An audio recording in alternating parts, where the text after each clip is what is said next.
This is Paul Nobles from eattoperform.com. I am sitting here with April Blackford. We may be experiencing some technical difficulties, and if we do, we might just switch to just GoToMeeting. David Christensen is saying, wouldn't be a webinar without tech issues, right? My first Monday night. Yeah, that's true. April, is it in and out for you as well? You're in and out. Okay.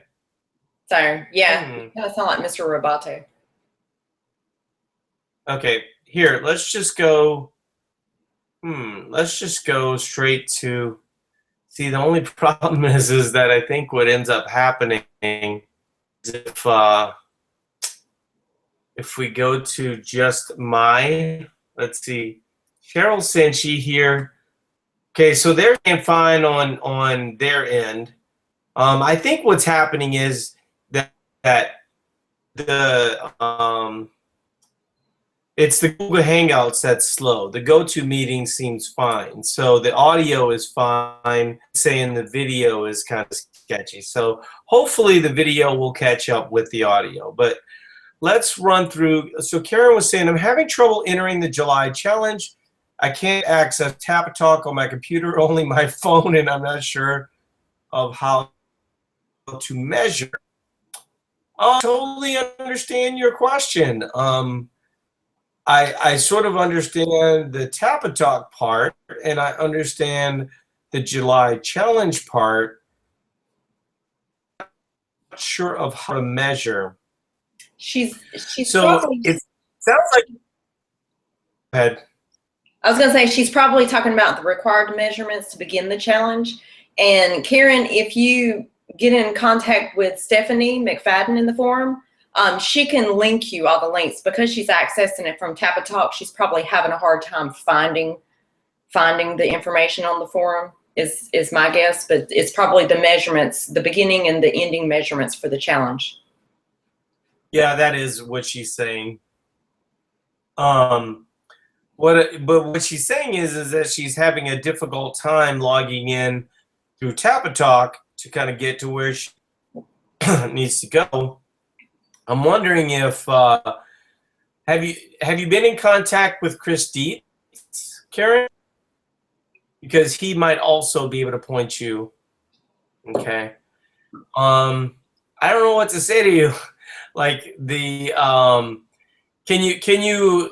can you maybe email info@eattoperform.com and they can get you kind of squared away, maybe on a secondary note where you can maybe email or message Chris on Facebook.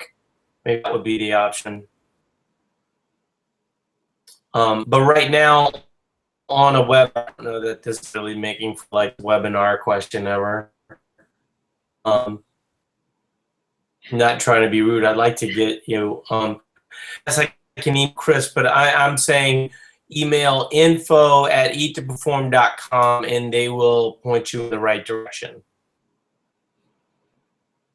So let's see, we're getting a lot of people saying you're fine, voice is audible, audio perfect, video sketchy, we can hear you, the picture's jerky.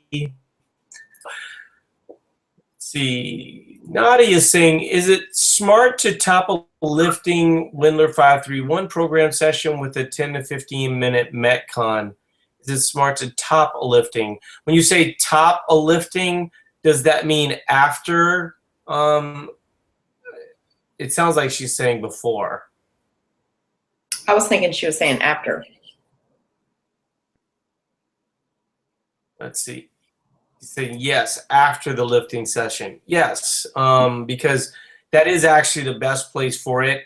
Some people actually just use that as their accessory movement. I'm not a fan of it, but I don't hate it either. Occasionally, I do it occasionally. What I do, typically if I go heavy, what I do is I'll have like a Tabata. Like either anywhere from a 4 to 8 minute Tabata, and it sort of depends on how heavy I went for that day. So if it was like a 5 you know, 5 reps. Those don't typically bother me. Well, actually, you know, I would say a lot of times the 5 reps, I'll do either 4 or 6 minute Tabata.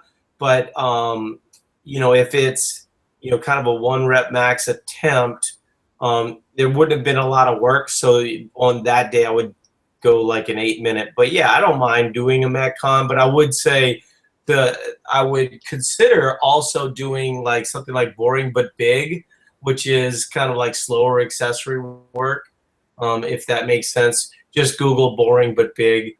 I'm just going to assume that the audio is fine and that this video is kind of just hopping around here. I do have it recording, which we would probably be able to put out as a podcast if we needed to. Saying I do that, and after that I do a Metcon. Too much. I mean, it really depends. If you feel like it's fine, you know, no problem. I think as we've gotten a little bit better to perform, the thing that is that as long as you're eating pretty close to what your activity tracker is saying, assuming you have an activity tracker, then you're fine. I think what we're seeing a lot, and I don't know if this is your case as well, April, but what we're seeing is that a lot of the people that aren't really focused on their activity tracker numbers, they tend to be pretty low and too conservative. Is that what your calls as well? Yes. Yes, it's either they're too conservative or they fall in the April and Catherine camp of, you know, they're eating over the amount, just praying and hoping that their burns are actually more. Yeah, yeah. And this is the point of what we're actually trying to do with Eat to Perform. And I think that's going to become real clear here very soon, because, you know, that's probably one of the biggest adjustments that we've made. And there's probably an argument for doing it like it's an average, but, you know, I would say the majority of the people are coming from an underfed background, would be better off really pushing the top end and then maybe coming on, you know, going for a focus period of fat loss, which we call the wave method, or maybe like a slower grad. But she's saying that her Fitbit actually tells her to eat less than TDEE though. And that's common. And I think, you know, you've probably been on a couple of calls the last couple of weeks where we've talked about that. It is averaging sort of low, especially for leaner athletes. If you have a little bit more fat to use, it tends to be a little bit closer to right. But yeah, definitely for our leaner athletes, you know, if it's showing you at 2100, a lot of times you should be eating 2300, 2400. That's the case for Catherine, Chantel, Leonie Shepherd, Jordy Milstein. I mean, there's just a number of people. So what you're saying is fairly common. Sin, how would I know if I should?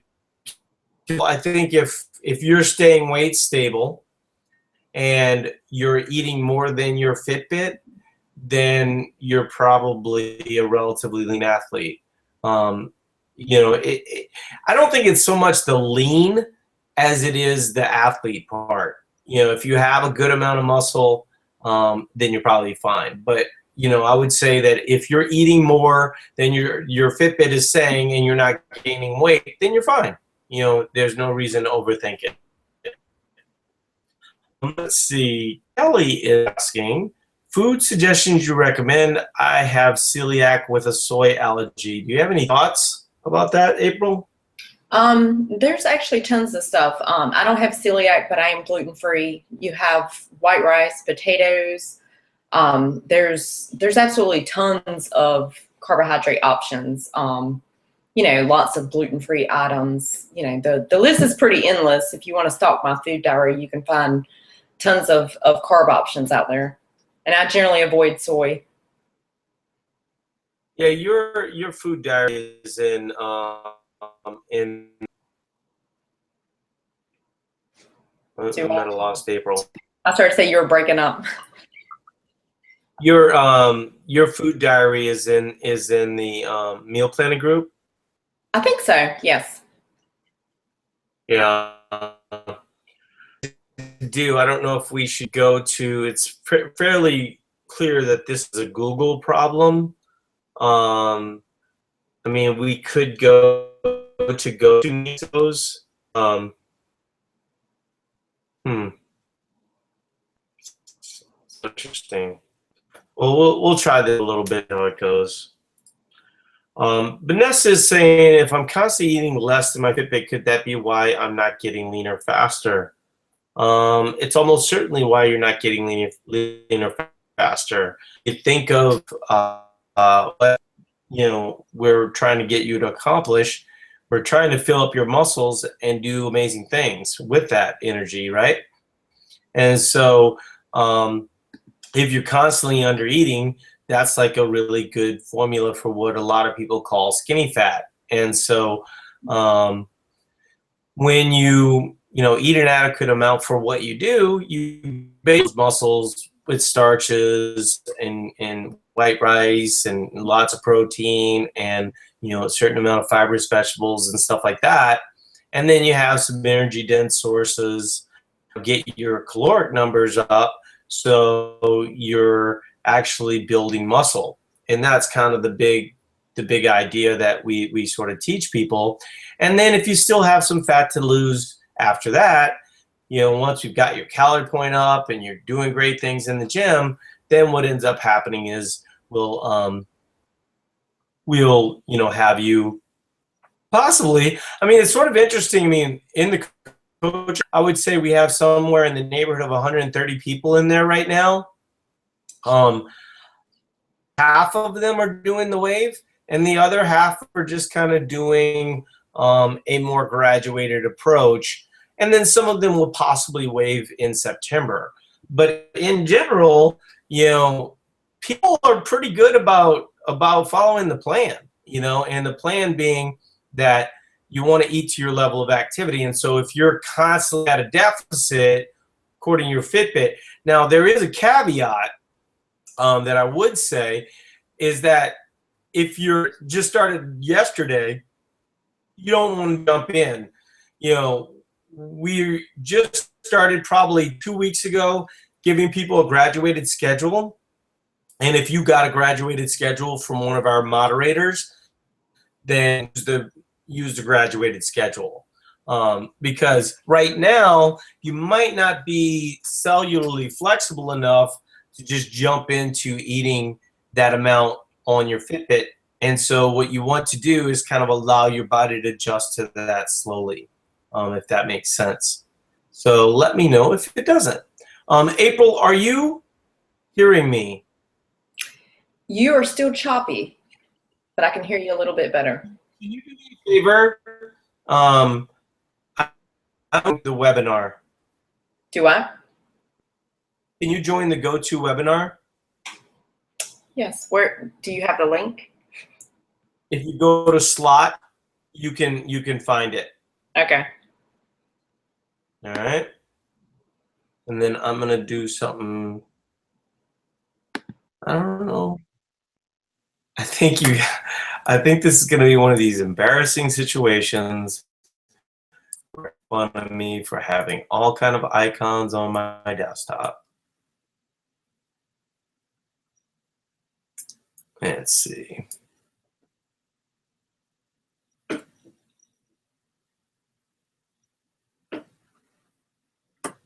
Let me see if April got in yet. And then if she does, then I will be able to add her to this.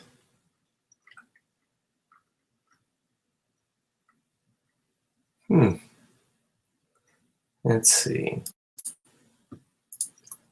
Victor Rivera is saying, is it normal to gain weight when you start ETP? Started conservative 25-50 and seen increased muscle, but also in fat percentage. I hit the gym hard with a 2K row warm up, 2 to 3 strength movements, and WOD 10 to 15. I gained about 5.7 muscle, 3 fat.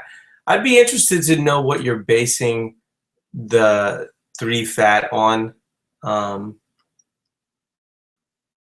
But I would say that it is fairly common for your body to sort of adjust to that. Sorry, I'm kind of looking for April here to add her to the conversation.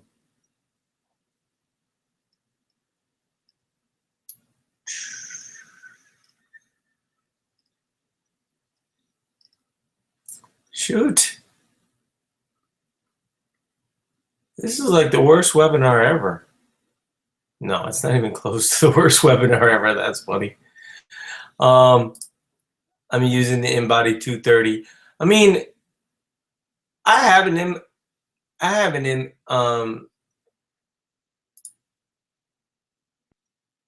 April. I'm actually referring to April Blackford. Let's see. Okay. Well, she spelled her name wrong. Let me see if I can. Let's see. Make panelist.